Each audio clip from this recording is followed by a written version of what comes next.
July 28, 1841, New York, New York. The city was captivated and horrified by the mysterious disappearance of a girl known to the public as the beautiful Cigar Girl. At just 20 years old, she was a fixture behind the counter at Anderson's cigar shop on Broadway, where her beauty and charm drew in crowds of admirers, including journalists and famous writers. But when she's found dead, her investigation was plagued by false leads, conflicting testimonies, and public hysteria. Men adored her charm. Writers waxed poetic about her beauty, but someone ended her life. This is the Cigar Girl, Marie Rogêt, drowned in secrets. Hey y'all, I'm Chris Calvert. And I'm her husband, Rob Potter. Welcome to Hitched to Homicide. For better or worse. Till death do us part.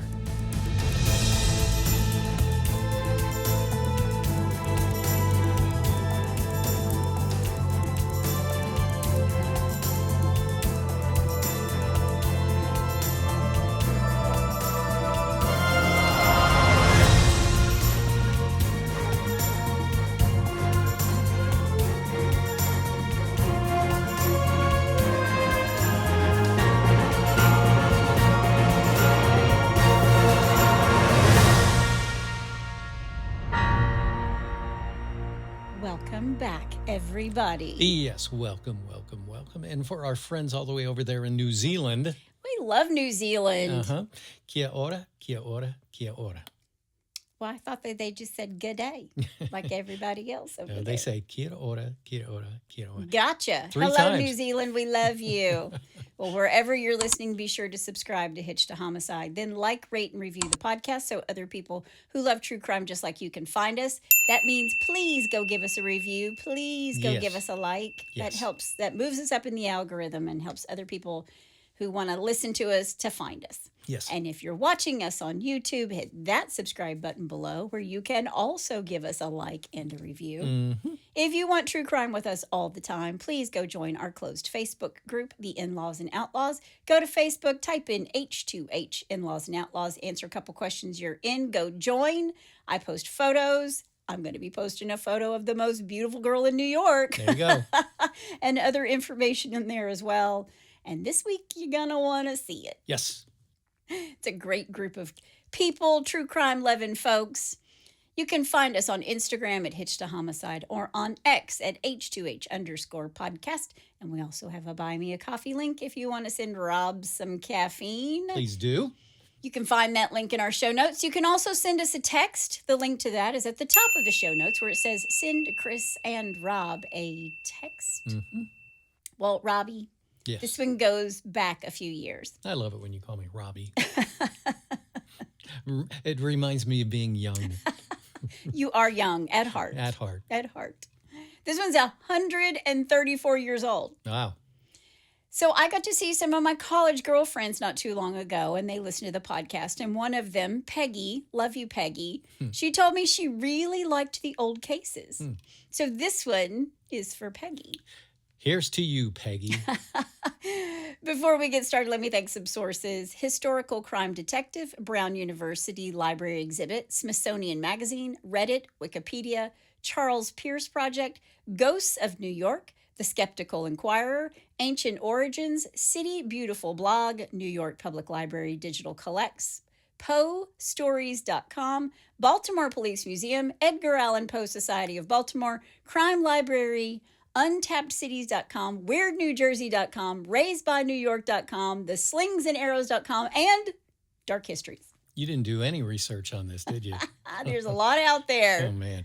All right, well, you ready? I am. Let's do it. Mary Cecile Rogers was born in Lyme, Connecticut around 1821. It's Lyme, New London County, Connecticut. Okay. To parents Daniel Rogers and Phoebe Wade Mather Rogers. I like that name, Phoebe. Phoebe. Yeah. In 1837, her father Daniel died in a steamboat explosion in New Orleans. Wow. Mary is only 5 years old. Mm. Her mother, according to Daniel's death announcement, was 15 years his senior. Oh, a cougar. Yeah, she's a cougar way back in the 1800s. Her dad built the floating dry dock in Mobile, Alabama, which was one of the first in the country. Interesting fact, Daniel's father also drowns in a boating accident between Pequannock and New London. Sounds like this family probably should have taken up a different profession. Well, they're sailors. Okay. And he was caught in a squall while sailing a yacht brought to America from Russia by Daniel's brother Moses. Well, when my family migrated over from Europe, they were mariners also, and they all had like mariner shops on the river in New York. Yeah. Oh. Yeah. Yeah. Well, maybe one of them knew the subject of our podcast today. They could very well. Mary's mother was married before Daniel to Captain Ezra Mather, and with Ezra they had 3 sons, Orlando, who only lived 2 years, Robert, and Frederick. It's unclear to me how he died, Phoebe's first husband, but there's an old letter he wrote to his employers because he's also a seafaring man. He was captain of a cargo ship where he'd been captured by pirates. Oh, wow. He died in 1808. Yeah, the reason they didn't talk about it because he died in a bathtub, and it just wasn't very dignified. But they found all these letters that he had written basically saying, I read it, they've seized the cargo. Oh, wow. So he stuff. disappeared after the pirates took control. Yes. Wow. Yeah. Wow. Well, he disappeared after the pirates took control, but the pirates were holding him captive and he was writing letters home. Yeah. Basically to his employer saying, I'm sorry, they've seized all of the cargo. Sorry, I'm going to die. Wow. Phoebe marries Daniel Rogers in 1814, and they have Mary in 1821. But when Daniel dies, Phoebe was strapped for cash, and she and Mary moved to Manhattan, earning a living for herself and her pretty little girl Mary by opening their home and conducting it as a boarding house, a lodging house, Right. at 126 Nassau Street in Manhattan. It's downtown, maybe just a block away from City Hall. And the good thing about New York is it hasn't really changed. Yeah. It really hasn't changed that much. Yeah, exactly. As she got older, Mary helped her mother around the boarding house, and she grew more and more beautiful with every year. She was tall, she was brunette with a beautiful complexion, and because she was around people all the time growing up in this boarding house, she was really good with people. She was charming. She had a lot of friends and a lot of admirers. She attracted attention wherever she went. She was a head turner. Oh, she's beautiful. And perhaps because there were so many people in and out of their boarding house, men, the house is near Wall Street, and perhaps these men all smoked cigars. Somehow, John Anderson, who was a successful entrepreneur who owned a very prominent tobacco shop called John Anderson's Tobacco Emporium at the corner of Broadway and Liberty Street, which is also close to City Hall, John meets Mary after he's heard so many things about her striking beauty. I've also read it was Broadway and Thomas Street, and I was curious, and it's because of the street number, 321 Broadway isn't at the corner of Liberty, it's at the corner of Thomas Street. And I looked it up, and the street numbers on Broadway did change on Thomas Street, where a new section was numbered from Church to Broadway. So Broadway was completely renumbered in 1878. Gotcha. I, of course, wanted to see it on Google if the building was still there. It's not. Okay. Because there's so many old buildings in New York. Yeah. But John Anderson sees and meets Mary, and he thinks she's funny and witty and beautiful, and he's no dummy. He thought that if he employed her at the tobacco shop, she would bring in customers. Yeah. So in the spring of 1840, when Mary is 20 years old, John goes to Mary's mother and makes her a proposition. Allow Mary to come and work as a clerk in my store. And Phoebe isn't all that keen on the idea because many young men of ill reputation would meet up at the tobacco store and hang out and smoke. But somehow he talked Mary's mother into allowing her to come and work for him. And part of that deal was John walked Mary home every single day after the shop closed. But look, I'm just trying to make sure she gets home safely. Got it. In all honesty, I'm sure they needed the money. Yeah. I did read where Mary's father's family was not happy about this at all. John Anderson was so right As soon as Mary started working there and interacting with the patrons of his store, more and more men were coming in to see Mary and buy their tobacco from John. You gotta have a gimmick. Yeah. No, a hook, an angle, a gimmick. And Mary was John's gimmick. Nice. The cigar shop was a hangout of many literary figures and newspapermen. Edgar Allan Poe would frequent the shop. Fenimore Cooper, who wrote among other things, The Last of the Mohicans, Yeah. he was there. Wow. And he was really considered the first major American novelist. Washington Irving, who wrote Rip Van Winkle and the Legend of Sleepy Hollow, he also hangs out at the grief. cigar shop. It's like a who's who. Yeah. And I didn't realize this, but he also wrote an extensive biography of George Washington. And Fitz Green Halleck, the poet and Byron scholar, he hangs out there as well. He was also more than just a poet. He was the private secretary of John Jacob Astor. Oh, wow. And all of these men were writers, with the exception of Edgar. They were members of the Knickerbocker Group. By the way, they named themselves this after Washington Irving's pen name, which was Dietrich Knickerbocker. But for the record, a knickerbocker refers to the loose-fitting trousers worn by the Dutch settlers in New York. It's like the original New Yorkers. They're the OGs. Yeah, yeah. And that's why the basketball team is named The the Knickerbockers. Knicks. Yeah, the New York Knicks. Yep. But Fitz Green Halleck was so taken with Mary that he wrote a poem about her. And Poe wrote a book. But more about that later. Okay. But Mary's always careful not to give anybody the wrong idea. She was modest. She would lavish her beautiful smile on all these men, but she didn't hesitate. Look, but don't touch. To be like, you can look, but you don't touch. You got to give me 6 feet. Sorry. Yeah. Look, but don't touch. Yeah. She repelled any and all undue advances. Right. I'm not that kind of girl. But don't touch me. But I read that men would come to the cigar shop and linger all day just to stare at her. And I am going to post this picture, and some of you might be like, what? What? Okay. Now, Mary did have boyfriends in her life. One of them lived at her mother's boarding house, where those men were also taken by her charm and beauty. And his name is Daniel Payne. Daniel was sometimes employed as a cork cutter, like making corks to go inside bottles. That's a really unfortunate name, too. Daniel Payne? Yeah, because, somebody say, he's a real pain. No, he's Daniel Payne. He's Danny.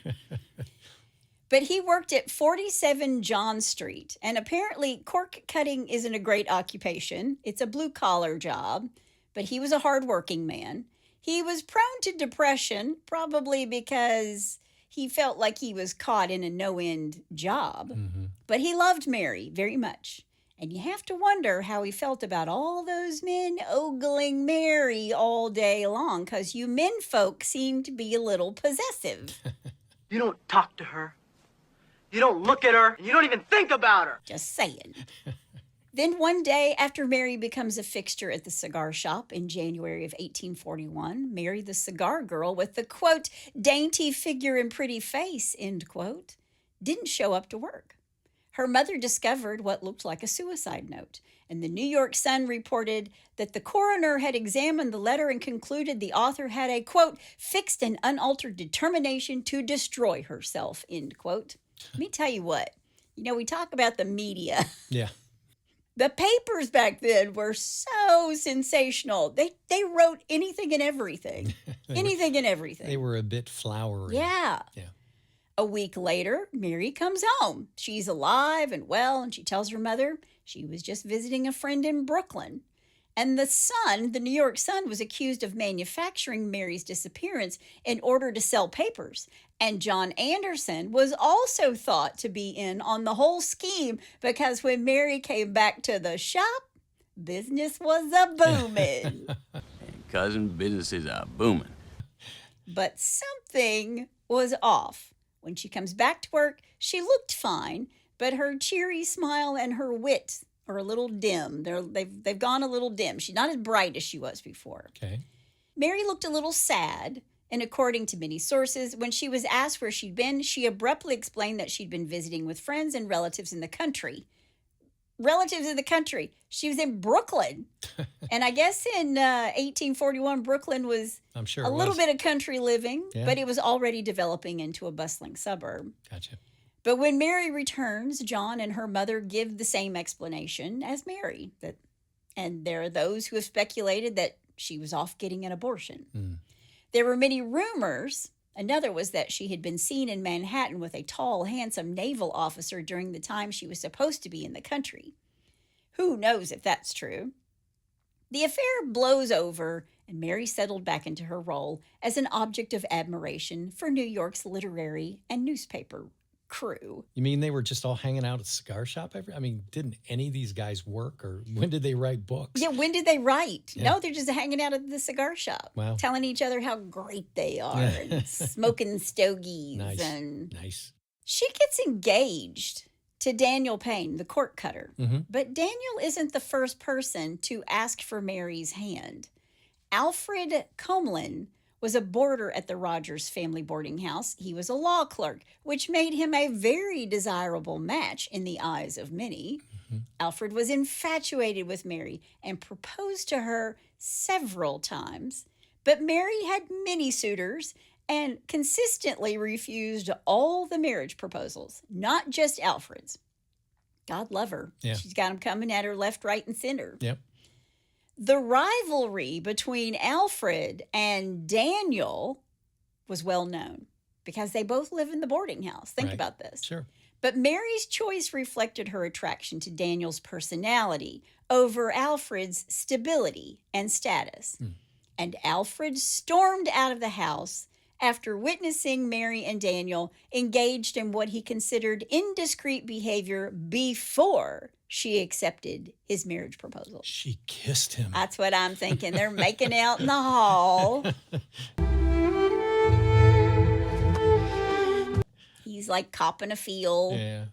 pulling up her skirts. Yeah. Stop. Stop. Sorry, I've been writing a romance novel. And when he acted like a butthead, when Alfred acts like a butthead, Mary really knew, I made the right decision. I didn't want to marry you, especially now that I know how you're going to act. Right. But when she does accept Daniel's proposal, Alfred leaves the boarding house, slams the door. But Alfred really did love Mary, and he continued to love Mary, and he would always worry about her. When he left, he told her to contact him if she ever felt like she was in danger.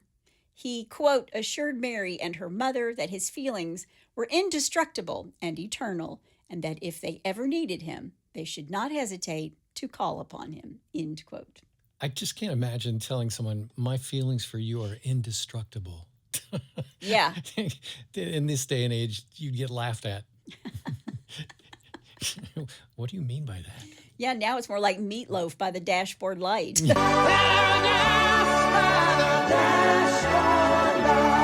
Yeah, exactly.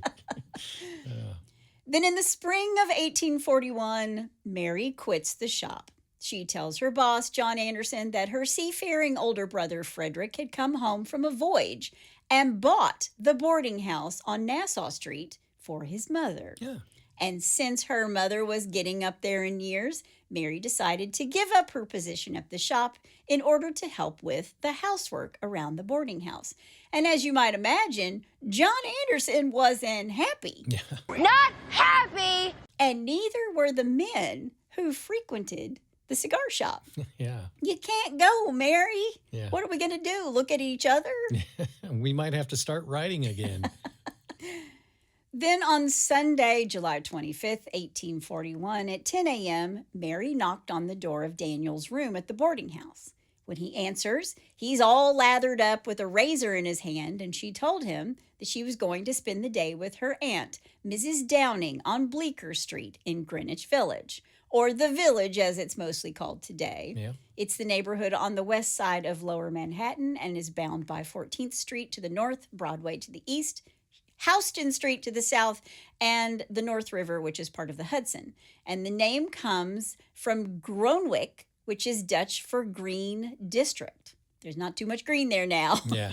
But 4 zip codes in the village are all ranked among the 10 most expensive real estate in the United States. Yep. Sure That was is. a long way of saying she was going to see her aunt. But she tells Daniel that she was leaving and to come and get her at 7. And he says to her, quote, "All right, I'll call for you tonight," end quote, meaning I'll come by and pick you up. Right. That Sunday was particularly hot, and Daniel visited a number of places for a, quote, cooling drink, end quote.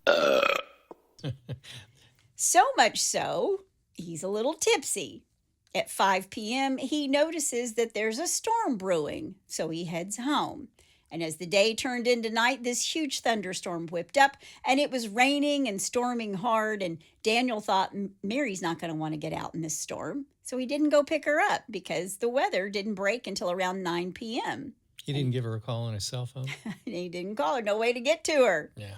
And he tells Mary's mom, "I didn't go get her because of the storm, and Mary didn't come home on her own." But neither of them were worried because she stayed plenty of times with her aunt. Mm-hmm. The next day, the storm had passed, and Phoebe Rogers expects Mary to show up at any moment. But she didn't. Daniel was working, and when he gets home for dinner, Mary still isn't home. And when Daniel hears this, he rushes out of the boarding house without eating dinner, which I thought was an interesting fact given in the newspaper. Daniel's on his way to Bleecker Street and to Mrs. Downing's home. So they're like, he got to the house, and when he heard that she wasn't there, he rushed out without his dinner. Important detail. Very important detail, apparently, but that was in the newspaper. Yeah. But when he arrives, Mary's aunt tells Daniel that Mary had never been to her house the day before. And Phoebe's worried because she remembered Mary's disappearance from before. Mm-hmm. But when she left, according to both Phoebe and Daniel, she was wearing very light clothing and a light bonnet. Well, it is July in New York City. Yeah. It's brutal. Yep. But she wasn't dressed to be gone long, and Daniel suspects the worst. And Phoebe, Mary's mother, is beside herself. And Daniel decides to put a notice in the newspaper, thinking that would bring her back to them. So he rushes off to the office of the New York Sun and ordered a notice to be printed to the effect that Mary Cecilia Rogers was missing and that information as to her whereabouts would be appreciated. So can you imagine?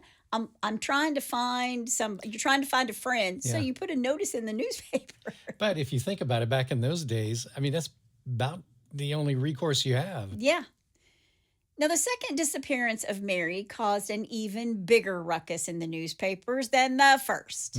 On Tuesday, July 27th, no Mary. Then on Wednesday, July 28th, 2 men, James Bullard and Henry Malin, were out fishing off Castle Point in Hoboken, New Jersey, and they see something bobbing up and down in the water. It's a body. They drag it to shore. It's a woman. Her face was beaten and swollen. Around her waist and attached to the top of her skirt was a rope or a cord, which was then fastened to a heavy stone. Wow. Whoever put her in the water was weighing her down. Right. Around her neck was a piece of torn lace from her dress. It was tied tightly around her neck, like she'd been strangled. Right.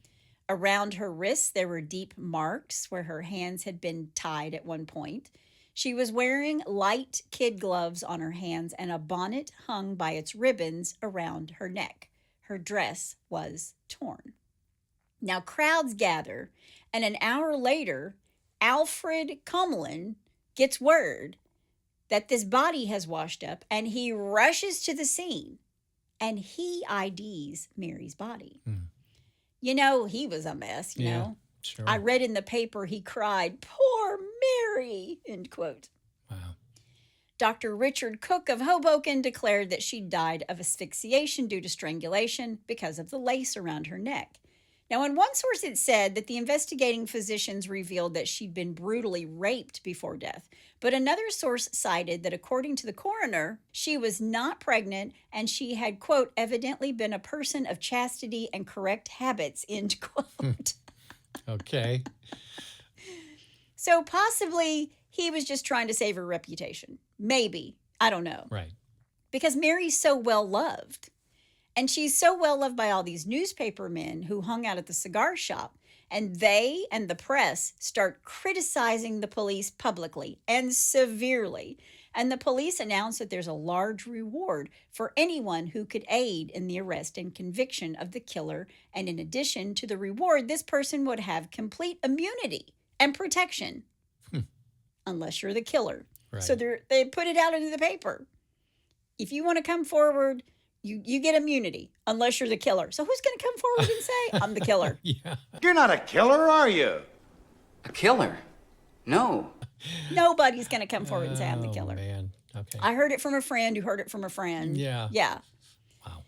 But because they have put this notice in the paper, they start getting information. And one piece of information they get is an anonymous letter that was sent to the coroner by a young man in Hoboken. He said that while walking the Elysian Fields, which is then a summer resort, it's a famous summer resort on Sunday afternoons where people would go. Right.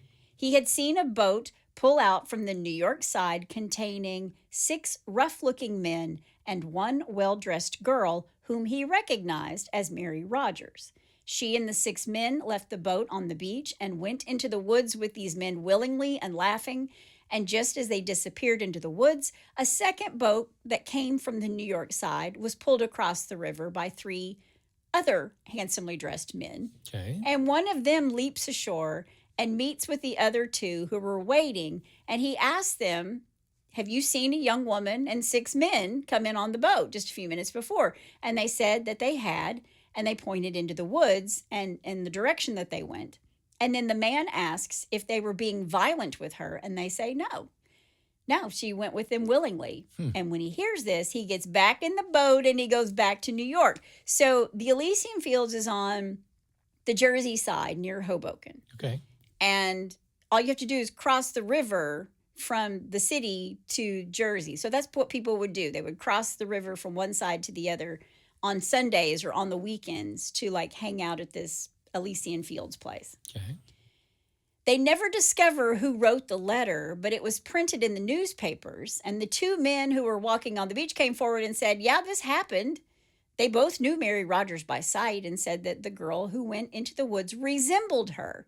But they weren't positive that it was her. Can you imagine being so famous for being in a cigar shop that people know who you are? Obviously, New York wasn't as big as it is now. She's like the OG influencer. Boy, have a cigar, you're gonna go far. Yeah, big time. Wow.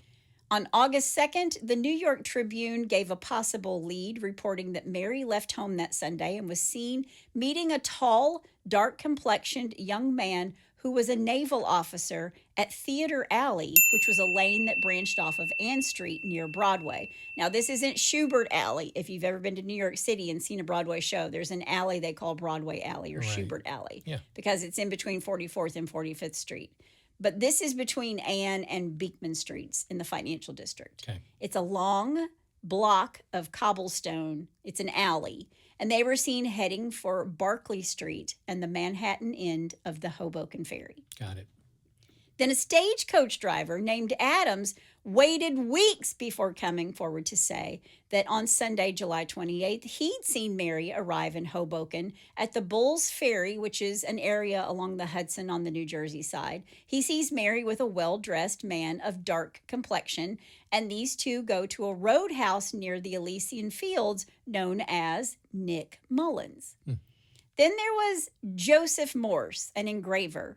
He'd been seen taking a young woman to Staten Island on the day of the crime. One of the last things he did before leaving to meet this woman was to beat up his wife. Joe was arrested on August 9th in West Boylston, Massachusetts. When they pick him up, he's shaved his beard. And when he asks what the charge is, they say assault and battery on your wife, to which he replied, quote, "Oh, Is that all? End quote. Wow. Yeah. Gee whiz. Joseph Morris had really taken a young woman to Staten Island, but once they were there, they missed the last ferry back to the city and had to stay in a hotel room. He tells the police that he never caught the girl's name, but it wasn't Mary. But his girl came forward to the police to say, no, that was me, and I wasn't Mary. Okay. So he was off the hook. He was just in trouble for beating up his wife. Then on August 11th, Dan Payne, her fiance, was questioned. Maybe one or the other had threatened to leave, and Dan killed her, either to get rid of her or to prevent her from breaking their engagement. He produced an airtight alibi for his whereabouts during Mary's disappearance, but that didn't stop the New Yorker from suggesting he'd had a hand in Mary's death. Now remember, he's the one he's just been going from bar to bar because it was a hot day and he needed a cooling drink. Yeah. There is one point in Daniel's testimony that's a little hinky. It seems he had been searching for Mary. You know, he's been searching for 2 or 3 days. Right. But when he was told on Wednesday night that her body had been found in Hoboken, he did not go to see the body or ask about it and never went to Hoboken when they found her body, even though he'd been there before she was found asking around about her. Hinky. Well, but what was his demeanor? Does anybody talk about Well, that? I think he was, plus Alfred was there, like pushing people out of the way. Poor Mary. Yeah. But Dan has an alibi, and he was seen all that day drinking at all these different spots in public. But what about Alfred? He actually comes clean with some details later. He said that on Friday, July 26th, a note came to his office written in Mary's handwriting. It was an invitation to call on her, but he didn't because his ego was still bruised from the last time he wanted to see her, and she didn't want to see him. He was brutally rebuffed. But I was brutally rebuffed. Then on Saturday the 27th, he found on the slate outside his door the name Mary Rogers as someone who had come to see him. In the keyhole of his door, he found a bright red rose. And maybe Alfred made all of that up. Who knows? Yeah. But I guess if you came to see somebody and you couldn't get in to see them or they weren't there, it's kind of like, when you write on this was before cell phones, but when I was in college, you had a whiteboard on your door at the dormitory and you just write on that door messages for people. Right. So she had written on the slate in chalk. Gotcha. One thing the authorities did note was that the cord tied around Mary's waist was tied off with a sailor's knot. This was significant because they discovered that a sailor named William McCookuck was very anxious to get back to his ship on the evening of July 28th, and William knew Mary, but he hadn't seen her since June. In late September, after Mary's murder, a woman named Frederica Lewes, who owned a tavern called Nick Mullins, her 2 sons went to play in the woods and gather sassafras bark near the beach when they happened upon a secluded clearing where they found a white petticoat, a silk scarf, a parasol, and a linen hanky with the initials M.R. No one knew what to make of any of this, and many people thought it was from Mary's murder, her initials, M.R., right? Sure. Others thought that Frederica had planted them there for publicity and even to get more business into her tavern. But she tells authorities that she too had seen Mary with a dark-complected man drinking lemonade at her stand. She said they strolled off in the direction of the Elysian Fields, which is a wooded retreat that young couples apparently liked to go to. It was a 700-acre estate and one of the earliest parks in the United States that was developed in the style of an English garden. It was the early version of Lookout Point. It was. The ferry would bring as many as 20,000 people to Elysian Fields during the weekends from New York across the Hudson. Wow. 20,000 people. That's a lot of people. I'd want to be the guy rowing the boat, taking the money. Yeah. Frederica Lewes said that these 2 went into the adjoining woods after drinking their lemonade, and soon after she heard a woman's scream. But according to old Frederica, the area was full of questionable characters, and she just heard screaming all the time. You're screaming? Screaming? Yeah, I hear it. And which was just sort of like, Oh, well, somebody's unhappy. Another one bites the dust. Yeah. Yeah. Every effort was made to trace the tall, dark-complexioned man who answered the description of the naval officer said to have been seen with Mary during her first disappearance, but without success. Okay. It was generally believed at the time that Phoebe, Mary's mother, knew more about her daughter's mysterious dark naval officer admirer than she was saying. 2 weeks after this, Dan Payne, Mary's fiance, was facing scrutiny and was drinking heavily and acting erratic. He went to Sybil's cave and committed suicide by drinking laudanum. The bottle was found beside him. Again, the coroner's report said that he had succumbed to, quote, irregular living, exposure, and an aberration of the mind, end quote, which is 1840 speak for he was knuckin' futs. Yeah, exactly. And this raised even more suspicions about him. He left a note saying, quote, may God forgive me for my misspent life, end quote. There was no evidence that he had anything to do with the murder. And I think he kind of died of a broken heart with an assist from, the laudanum. Right. So their theories are a gang that got violent. Witnesses see Mary get on this boat with the 6 men and then go into the woods. Frederica's kids find the clothes 2 months later. No one is ever charged. Then there's this idea that John Anderson, Mary's wealthy and once upon a time boss, he faced accusations that he was the one who arranged the abortion to avoid a scandal. So they're thinking she was pregnant, and right. So that's why she's gone off or was she whatever. Pregnant by the sailor?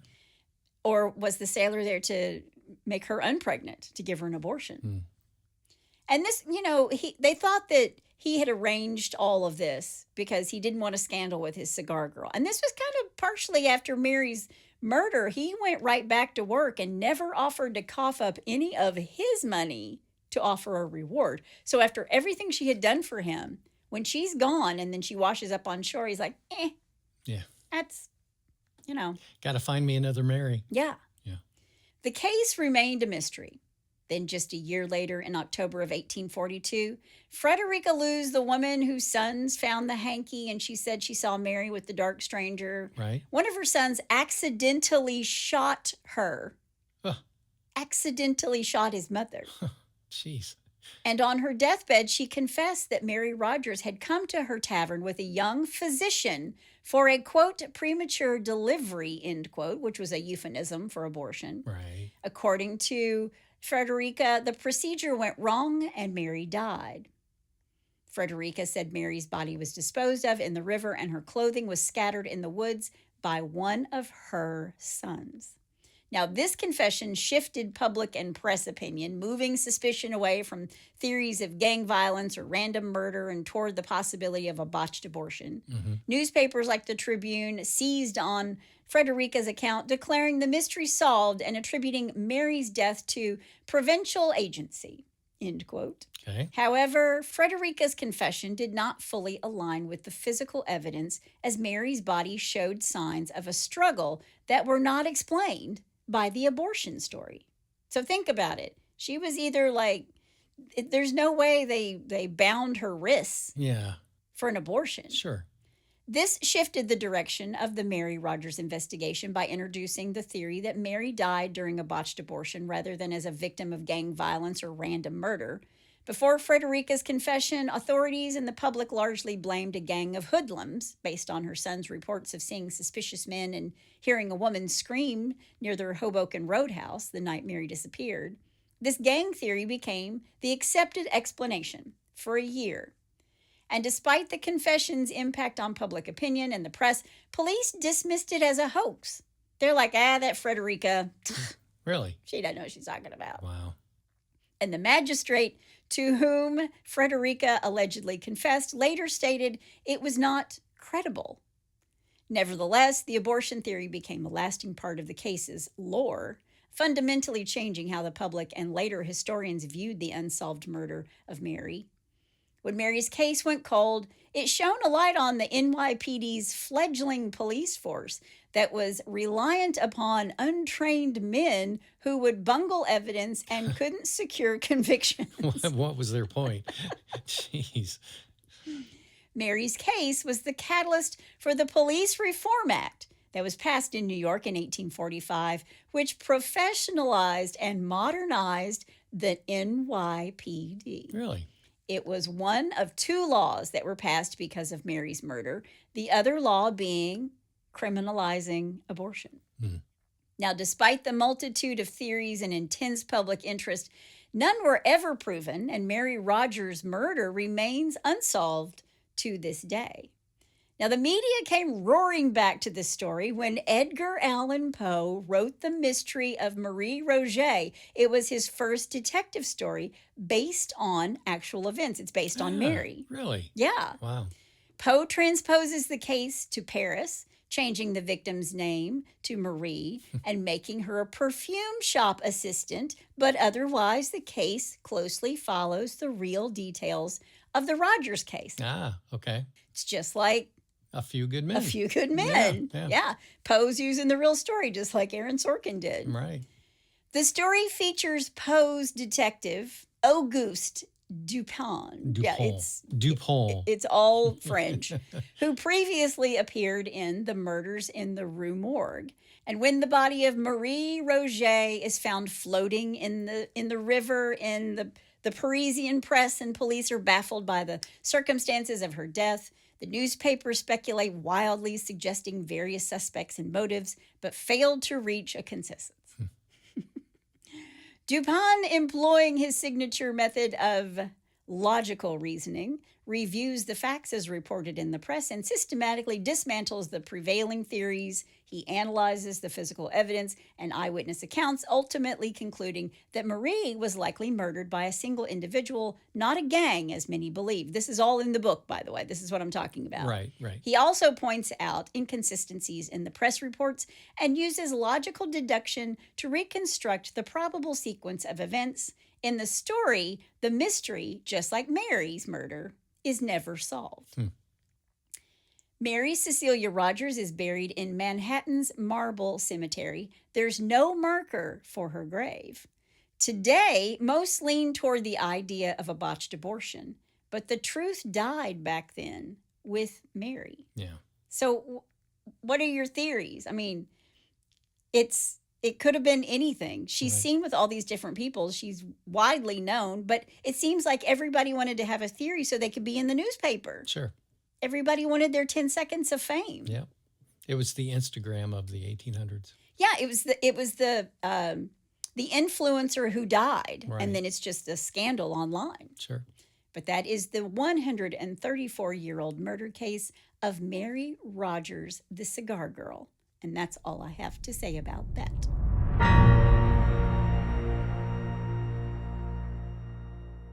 Okay, my take on this whole thing is, I mean, there's so many moving parts to this story. Yeah. But the one part of it that seems to keep coming up is the dark figure and the sailor. Yeah. So. And did she see him twice? Was she pregnant twice? Because she leaves for a week the first time. She comes back. She's not in a very good mood. Yeah. And her mom seemed to know more about what was going on. So were she and Danny doing more than just making out in the hallway and she was getting pregnant? Or what was going on? Yeah. And that whole thing of seeing her going into the woods with those 6 men. Yeah. And, I mean, yeah, they're just. Why would she go into the woods with 6 men? And was it her? I mean. And was that even her? Yeah. And what about Frederica? Yeah. I feel like, if you've been shot by your son, you got nothing to lose to tell the truth. Yeah, exactly. Because she did die, so. Wow. Well, once again, another perfect crime. Another perfect crime. Yeah. Another, I don't like doing the ones that don't have a I know you don't. good ending. And I've kind of been on a roll lately, but I promise next week somebody's going to jail. Well, I'm going to intervene and we'll do some stupid crimes that do have some endings with a little bless your heart. Well, bless your heart. All right, number 1, just a heads up. A heads up. Yep. A Marion County man made good on his promises when he told a responding deputy, quote, "You better have your doors locked. I like to steal cars." Moments later, here it comes. Moments later, he hopped into the deputy's cruiser and took off, kicking off a chase through the county. The joyride ended with a pit maneuver. And if you don't know what a pit maneuver is, that's where the cops will take their car and hit the back end of the other one and force it off the road. A pit maneuver and the suspect in cuffs, providing he wasn't bluffing about his car stealing tendencies. I mean, that's like a shoplifter saying, Yeah, you better have tags on all this stuff because I like to take stuff out the front door. exactly. The deputies shared the incident, reminding everyone that some warnings should be taken very, very seriously. Amen. There you go. All right, number 2. This is your timeout. Okay. Orlando, Florida. You know how we like the Florida ones. We love Florida. Yeah. A woman spent Tuesday walking in front of an Orlando police headquarters holding a sign apologizing for assaulting a police officer. Oh, bless her heart. Well, the woman agreed to the unusual punishment as a part of a no contest plea on 2 misdemeanor charges. 2, okay. Yeah. Not 1, but 2. The woman arrived at 2 p.m. to give the 4-hour public apology. Alexandra Esponiza Amaya was not picketing and not protesting. She's being taught a lesson. She, quote, said, "I think it's a bit dumb, don't you think?" She told Eyewitness News. The sign she carried is part of the 24-year-old woman's punishment, a public apology for pushing an Orlando police officer. She probably hated that. She probably would have just rather spent a week in jail Yeah, exactly. than do that. Quote, "I don't think it's very fair," Esponiza Amaya told Eyewitness News. Now I'm glad she was carrying it. Wah. So there's your dumb criminals, bless your hearts. I want to know what her sign said. Was I it know. like, "I will not push an Orlando police officer. I will not push an Orlando police officer." Yeah, it's like Bart Simpson. Oh, yeah. It's like when we went to school and, kids got paddled. Yeah, exactly. Yeah, they didn't get a making chance. her carry the sign. Yeah. I'm dying to know. I bet it just says, "I'm sorry, officer," whatever, Yeah. for pushing you. I won't do it again. I will never push officer such and such again. Whatever. Well, if you have a bless your heart or you know somebody who's carrying a picket sign outside of a police officer or police headquarters, Don't laugh and point. don't push a police officer. Yeah. All you got to do is go to hitchedtohomicide.com. When you get there, there's a pull-down menu, and while you're there, you can also suggest a case or tell us about your brush with true crime. Sure. That's my amazing husband out there. And that's my beautiful bride in the booth. Join us next time on Hitched to Homicide. Bye, y'all.